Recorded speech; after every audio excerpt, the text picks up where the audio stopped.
নদী ভাঙ্গন।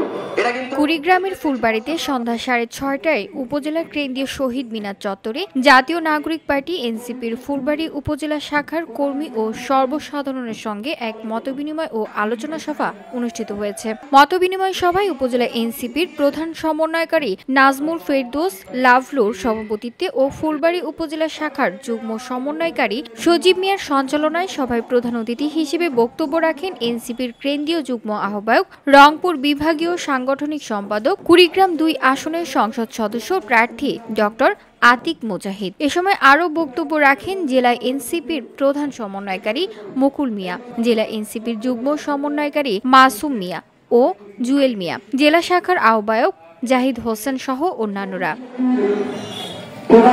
মুজাহিদ বলেন, আমরা আগে কুড়িগ্রামের উন্নয়ন করতে চাই। কুড়িগ্রামের মানুষের জীবনমান উন্নয়নে শিক্ষা, চিকিৎসা, যোগাযোগ ব্যবস্থা সহ কর্মসংস্থান সৃষ্টির জন্য কাজ করতে চাই। কেউ যেন বলতে না পারে আমরা দরিদ্র এলাকার লোক।